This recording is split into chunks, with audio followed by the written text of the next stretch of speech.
இந்தியாவுடைய அரசியலமைப்பு அப்படின்றதோட உருவாக்கம் அப்படின்றது ஒரு சாதாரண நிகழ்வாலாம் ஜஸ்ட் லைக் தட் நடந்து முடிஞ்ச விஷயம் இல்ல. அது ஒரு வரலாற்று வெற்றியாகவும் ஒரு சமூகத்துடைய புரட்சியோடைய உச்சமாகவும் அமைஞ்சிருந்துச்சு.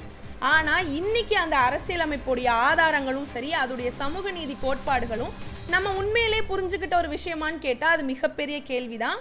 இப்போ அம்பேத்கர் எழுதியிருக்கக்கூடிய இந்த அரசியலமைப்புடைய நோக்கம் என்னவா இருக்கு, அது ஏன் சாதி விலக்க ஒழிக்கணும் அப்படின்றதுக்கான திட்டமிடப்பட்டிருக்கதாகவும் இருக்கு. அவருடைய பார்வை அப்படின்றது ஒரு அரசியல் புரட்சியா இருந்துச்சா இல்ல அப்படின்னா ஒரு சமூக சீரமைப்பா இருந்துச்சா அப்படின்ற மற்றொரு கேள்வியும் இன்னைக்கு அம்பேத்கரோட வழியில நம்ம பல அமைப்புகளை பார்க்க முடியறதாக இருக்கு. அதாவது தலித் அமைப்புகள், சமூக நீதி அமைப்புகள்னு அம்பேத்கரோட பேரால பலருமே செயல்பட்டு இருக்கிறாங்க. ஆனா அவங்க எல்லாருமே அவருடைய வழிகளை தான் போறாங்களா அப்படின்றது மிகப்பெரிய கேள்வியாக எழுது. அம்பேத்கர் பேசாத விஷயங்களை கூட இங்க சிலர் பேசிட்டு வராங்க. அந்த விஷயமானது அவருடைய எண்ணத்தை விரிவாக்கக்கூடிய விஷயமா இருக்கா இல்ல அவர் கூறியிருக்கக்கூடிய விஷயத்துடைய ஒரு தவறான புரிதலா இருக்கா அப்படின்ற ஒரு சந்தேகம் இந்த இடத்துல எழுது. இப்போ ஒரு பக்கம் மார்க்ஸ் சொன்னது என்ன அப்படின்னு பார்த்தோம்னா வர்த்தக போர், மற்றொரு பக்கம் அம்பேத்கர் சொன்னது என்னன்னு பார்த்தோம்னா சாதி போர். இது ரெண்டுமே ஒண்ணுதானா இல்ல வெவ்வேறா அப்படின்ற மற்றொரு சந்தேகமும் எழக்கூடிய சூழல். இந்த கேள்வி எல்லாமே முக்கியம் வாய்ந்திருக்கக்கூடிய கேள்வியா தான் இருக்கு. ஏன்னு எடுத்துக்கிட்டோம்னா அரசியல் அப்படின்ற விஷயம் வெறும் ஒரு தேர்தலுக்கான விஷயமாக இல்லவே இல்லை. இது மக்களுடைய வாழ்க்கையை மாற்றக்கூடிய ஒரு கருவியா அமைய இருக்கக்கூடிய விஷயமா இருக்கு. அப்போ இன்னைக்கு அம்பேத்கருடைய லட்சியம் அப்படின்றது எங்க இருக்கிற விஷயமா இருக்கு, அதை நாம முற்றிலுமாகவே மறந்துட்டோமா அப்படின்ற மிகப்பெரிய கேள்வி முன்னெழுறதாக இருக்கு. இதை பத்தின முழுமையான பின்னணியையும் இந்த கேள்விகள் எல்லாத்துக்குமான பதில் தேடக்கூடிய ஒரு முயற்சியுடைய தொடக்கமாகவும் தான் இன்னைக்கு இந்த வீடியோ இருக்க போகுது.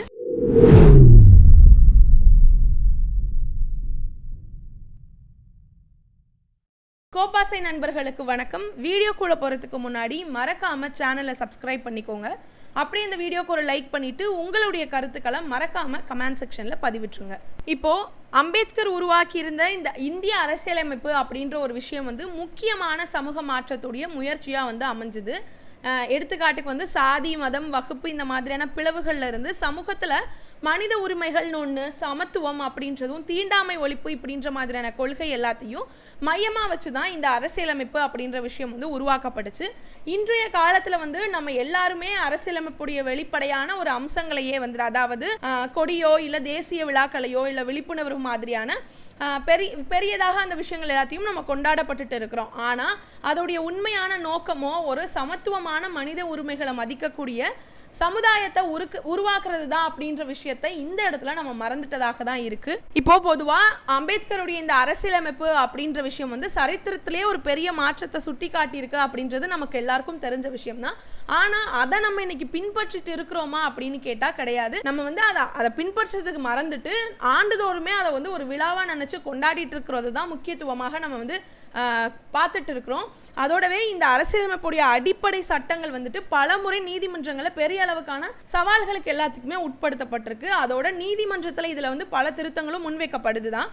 ஆனா இது எல்லாமே அந்த அரசியலமைப்புடைய பின்னாடி இருக்கக்கூடிய உண்மையான நோக்கங்களை பாதுகாக்கிற விஷயமாக இருக்கா அப்படின்னு கேட்டா அது மிகப்பெரிய கேள்வியாக தான் இருக்கு.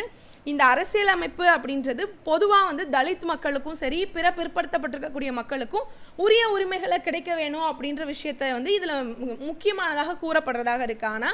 ஆனால் இன்னைக்கு வரைக்குமே அவங்களுக்கான உரிமைகள் அப்படின்றது முழுமையாக கிடைச்சிருக்கா அப்படின்னு கேட்டால் கிடைக்கல அப்படின்றது தான் நம்ம எல்லாருக்கும் தெரிஞ்ச ஒரு பதிலாகவே இருக்கு. மேலும் இப்போ RSS அமைப்பினரால ஒரு விஷயம் பரவ செய்யப்பட்டு இருக்கு. என்ன அப்படின்னா இந்திய அரசியலமைப்பை நாங்க உருவாக்கலாம் விரும்பல அப்படின்ற ஒரு செய்தி பரப்பப்பட்டு இருக்கு. உண்மையிலே இந்த விஷயம் அப்படின்றது ஒரு அனுபவ அச்சத்தை பிரதிபலிக்கிற விஷயமா தான் இருக்கு. ஏன் அப்படின்னா இந்த விஷயமானது ஒரு தத்துவ அடிப்படையில் இருக்கக்கூடிய ஒரு எதிர்ப்பாலாம் பார்க்கப்படுறதாக இல்லை.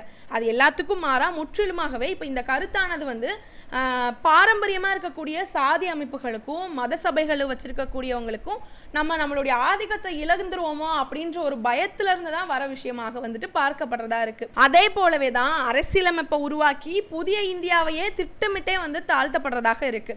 ஆனா இதே நேரத்திலேயே அந்த அரசியலமைப்புடைய பலன்களையுமே அவங்களுக்கு ஏற்றபடி பயன்படுத்துறதுக்கும் அவங்க எந்த இடத்துலையும் தயங்கவே இல்லை அப்படின்றது தான். இப்போ இந்த விஷயம் எப்படி இருக்கு அப்படின்னா ஒரு அழுத்தத்தையும் கொடுத்து இன்னொரு பக்கம் ஒரு வகையில் அவங்களுக்கு தேவைப்படும் போது இதை பயன்படுத்திக்கிறதாகவும் இருக்கு. அப்போது இது முழுக்கவே வந்துட்டு ஒரு ரெட்டமுகத்தன்மை அப்படின்ற விஷயத்தை வந்துட்டு பிரதிபலிக்கிறதாக இருக்கு. இப்போ இதே போல தான் பிரமணர்கள் மட்டுமே வந்து அனுமதிக்கப்பட்டு பண்புகள் கட்டமைப்புகள் இப்படின்லாம் பழமையான எண்ணங்கள் இன்னுமே அவங்களுடைய சிந்தனையில இருந்துகிட்டு இருக்கு அப்படின்றது தான். அதனால தான் இந்த அரசியலமைப்பு கொடுக்கக்கூடிய இந்த சமத்துவத்தையோ இல்லை அதிகார பகிர்வு மாதிரியான கருத்துக்கள் அவங்களோட மனசுல இப்போ வரைக்குமே அந்த விஷயங்கள் எல்லாமே உறுதியா நிக்கல அப்படின்றத தாண்டி இதை ஏற்றுக்கிறதுக்கு அவங்க ரெடியா இல்லை அப்படின்றது தான். அதனால தான் இந்த மாதிரியான ரிட்டமுகைத்தன்மையோ இல்லை எங்களுக்கு அந்த அரசியலமைப்புன்ற விஷயத்த நாங்கள் வந்து உருவாக்கலாம் விரும்பலை இப்படின்ற மாதிரியான கருத்துக்களை அவங்க முன்வைக்கவே செய்கிறாங்க.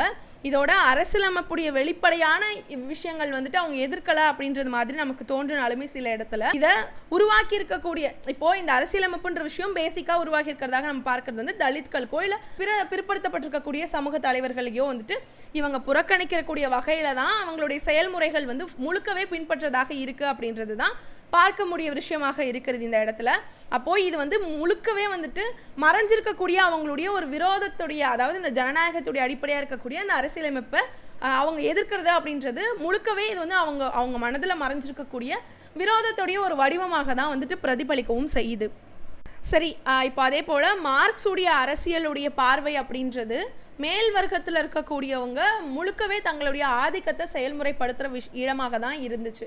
இப்போது அரசியல் அப்படின்றதெல்லாம் எல்லாருக்குமே சமமான ஒரு வாய்ப்பு அப்படின்னு சொல்கிற விஷயங்கள் எல்லாமே பொய்யாக வந்து காட்சிப்படுத்திக்கிற மாதிரியான ஒரு சூழலாக இருக்குது அப்படின்றதாக தான் இருந்துச்சு. அதே போல் உண்மையிலே வந்துட்டு இது எல்லாமே ஒரு அடக்கக்கூடிய கட்டமைப்பாக தான் செயல்பட்டுட்டு இருக்கு அப்படின்றதும், அரசியலமைப்பு அப்படின்றது பொது உடைமை ஒரு பேரவையாக தான் இருக்கு அப்படின்றதால இதுல வந்து பலவிதமான ஒரு ரசாயன கலந்திருக்கக்கூடிய ஒரு செயலாக தான் இது இருக்கு. சமூக நிலைகளையும் அதிகாரத்தையும் மையப்படுத்தி இருக்கக்கூடிய ஒரு அமைப்பா தான் செயல்பட்டுட்டு இருக்கு அப்படின்றதும், பொதுப்படையான பார்வையில வந்து அரசியல் அப்படின்றது எல்லாருக்குமான திறந்த ஒரு வாய்ப்பா பார்க்கறதுக்கு இருந்தாலும் கூட, ஆனா அங்க இருக்கக்கூடியதுல அதிகாரம் வந்து நிர்வகிக்கப்படுறது அப்படின்றது எல்லாமே சில பர்டிகுலர் பீப்புள்ஸால மட்டும்தான் அப்படின்றதும், இப்போ வந்து பொதுவாக பேசக்கூடிய ஒரு பொது இடத்துல சில விஷயங்கள் பேசுறது அப்படின்றதுக்கும் சில கட்டுப்பாடுகள் இருக்கு. அதோடவே உண்மையை பேசுறது அப்படின்றது எல்லாமே கிட்டத்தட்ட ஒரு குறிப்பிட்டவங்களுக்கான உரிமைகளாக மட்டும்தான் அந்த இடத்துல அது இருக்கு அப்படின்றதும்.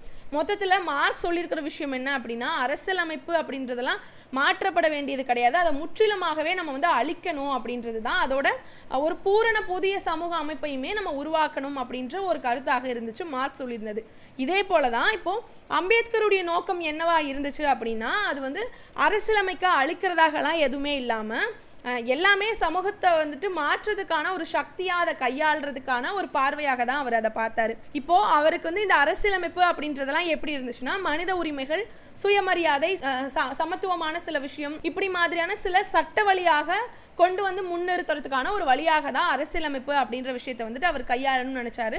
இதுலயுமே முக்கியமான சில கோட்பாடுகள் என்ன அப்படின்னா, இப்போ மனுஸ்மிருதியை வந்து மாற்றுறதுக்கான ஒரு சட்டம், அதாவது பழைய சாதி ஆதிக்க கோட்பாடுகளை எல்லாத்தையும் மாற்றிட்டு அதுக்கு பதிலாக நவீனமாக இருக்கக்கூடிய சில உரிமைகளை கொண்டாடக்கூடிய சட்ட அமைப்பாக கொண்டு வர விஷயமாகவும், அதே போல் தீண்டாமைக்கு எதிராக இருக்கக்கூடிய அந்த சட்டமாக அதை மாற்றுறது, அதாவது சமுதாயமும் அரசும் எல்லாருக்குமே சமமாக சில விஷயங்கள் கிடைக்கணும், எல்லாமே சமமாக இருக்கணும் அப்படின்ற ஒரு சமத்துவத்தை வந்து முன்னிறுத்துறது அப்படின்றது தான். இப்போது சட்டமே வந்து சமத்துவத்தை ஏற்படுத்தக்கூடிய ஒரு கருவியாக மாறி இருக்கு அப்படின்றதும், அதோட சாதியோ இல்லை அதோடைய மூலதன எதிர்ப்பு அப்படின்ற விஷயத்தை காட்டுறதுக்கான ஒரு கோட்பாடாகவும், அதாவது இணைஞ்சிருக்கும் போது எல்லாரும் இணைஞ்சிருக்கும் பொழுது ஆழமான சட்ட ரீதியாக இருக்கக்கூடிய மாற்றங்கள் எல்லாமே தேவைப்படுது. அப்போது சட்டமே வந்து அதிகாரத்தை மீட்டெடுக்கக்கூடிய ஒரு வழியாக இருக்கட்டும் அப்படின்றதும், அதே போல் அரசு அப்படின்றது ஒரு சுதந்திரமான இடம் மட்டும் கிடையாது, அதுக்கான முறைகள் மாற்றப்படலாம், அதை வந்து அது மாற்றுறது கூட மனிதனுடைய ஒரு நல மையமாக தான் அது மாற்றப்பட வேண்டும் அப்படின்ற மாதிரியான முக்கியமான நிறைய கோட்பாடுகள் அதில் அடங்கியதாகவும் இருந்துச்சு.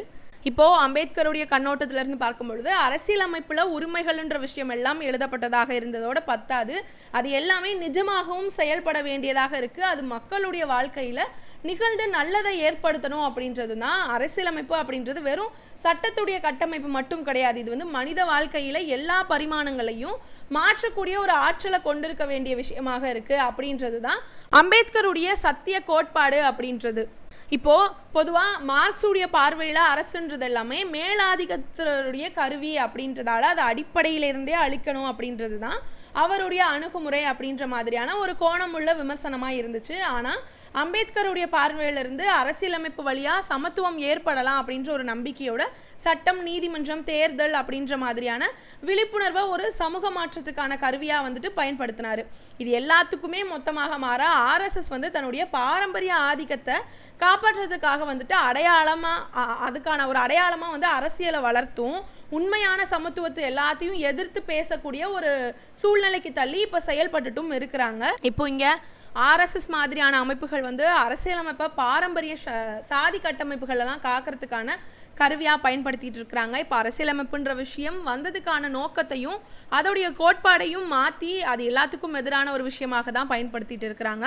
இங்கே அம்பேத்கர் அரசியலமைப்பை யாருக்குமே பணிவாக இல்லாமல் உரிமைகள் உறுதி செய்யக்கூடிய சமூக மாற்ற கருவியாக தான் அவர் உருவாக்க விரும்பியிருந்தார். இது குறித்து உங்களுடைய கருத்துக்களை மறக்காம கமெண்ட் செக்ஷனில் பதிவிட்டுருங்க. அப்படியே இந்த வீடியோக்கு ஒரு லைக் பண்ணிட்டு இது போன்ற செய்திகளை தினம்தோறும் தெரிஞ்சுக்கிறதுக்காக மறக்காம கோபாசை சேனலை சப்ஸ்கிரைப் பண்ணிக்கோங்க. நன்றி.